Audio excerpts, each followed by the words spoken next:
hukum pidana adalah hukum yang mengatur tentang pelanggaran dan kejahatan terhadap kepentingan umum.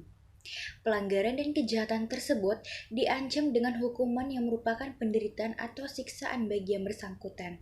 Nah, dalam hukum pidana bukanlah suatu hukum yang mengandung norma-norma yang baru, melainkan mengatur tentang pelanggaran-pelanggaran dan kejahatan-kejahatan terhadap norma-norma hukum yang mengatur kepentingan umum.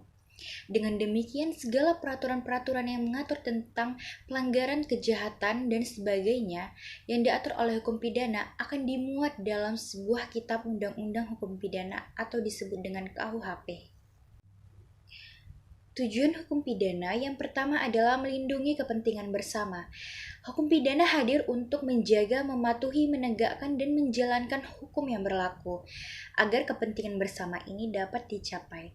Dengan adanya hukum pidana, kita sebagai manusia akan merasa jauh lebih aman karena terlindungi dari berbagai ancaman dan tindakan kejahatan yang sewaktu-waktu bisa saja muncul dalam kehidupan. Yang kedua, membuat jera pelaku kejahatan. Hukum pidana diciptakan untuk membuat para pelaku kejahatan merasa jera agar tidak melakukan tindakan yang sama di kemudian hari. Adanya hukum pidana juga dapat mencegah orang-orang yang semula akan berbuat jahat untuk tidak melakukannya, mengingat hukum apa yang akan mereka terima. Yang ketiga, mencegah terjadinya konflik.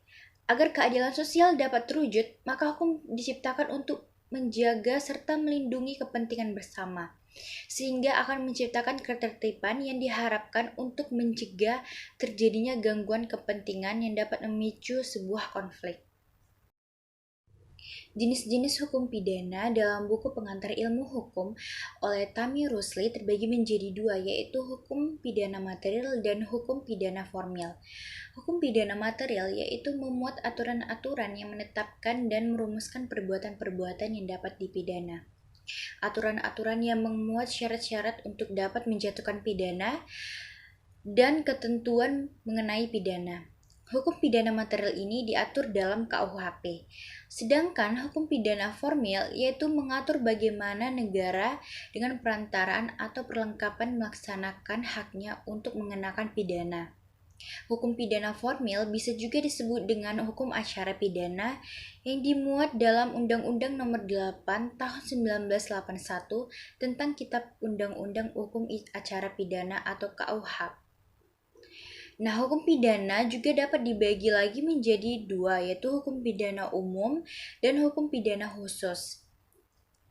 Hukum pidana umum memuat aturan-aturan hukum pidana yang berlaku bagi setiap orang. Misalnya KUHP, Undang-Undang Lalu Lintas, dan lain-lain. Nah, sedangkan hukum pidana khusus yaitu memuat aturan-aturan hukum pidana yang menyimpang dari hukum pidana umum yang berkaitan dengan golongan-golongan dengan jenis-jenis perbuatan tertentu, misalnya hukum pidana militer, hukum pidana fiskal, hukum pidana ekonomi, dan hukum pidana korupsi.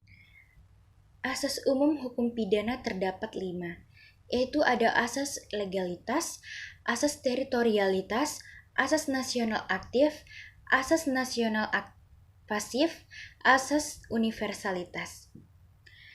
Nah, asas legalitas ini didasarkan pada adagium nullum delictum nulla poena sine paravia lega poenale. Nah, asas ini tercantum dalam pasal 1 ayat 1 KUHP yang artinya tiada suatu perbuatan yang dapat dipidana kecuali atas kekuatan aturan pidana dalam perundang-undangan yang ada sebelum perbuatan dilakukan. Nah, yang kedua, asas teritorialitas atau wilayah. Asas yang memberlakukan KUHP bagi semua orang yang melakukan perbuatan pidana di wilayah Indonesia, pasal 2 dan 3 KUHP. Yang ketiga ada asas nasional aktif. Nah, asas ini memberlakukan KUHP terhadap orang-orang Indonesia yang melakukan perbuatan pidana di luar wilayah Indonesia. Kalau yang keempat ada asas nasional pasif, yaitu asas yang memberlakukan KUHP terhadap siapapun baik WNI maupun WNA yang melakukan perbuatan pidana di luar wilayah Indonesia. Yang kelima ada asas universalitas. Nah, asas yang memperlakukan KUHP terhadap perbuatan pidana yang terjadi di luar wilayah Indonesia yang bertujuan untuk merugikan kepentingan internasional. Nah, yang terakhir saya akan menjelaskan mengenai sistem hukuman pidana. Sistem hukuman yang dicantumkan dalam pasal 10 tentang pidana pokok dan tambahan menyatakan bahwa hukuman yang dapat dikenakan kepada seseorang pelaku tindak pidana terdiri dari yang pertama adanya hukuman pokok. Nah, hukuman pokok ini terdiri dari 4, yaitu adanya hukuman mati, hukuman penjara, hukuman kurungan, dan hukuman denda. Yang kedua adanya hukuman tambahan yang terdiri dari pencabutan beberapa hak tertentu, perampasan barang-barang tertentu, dan pengumuman putusan hakim.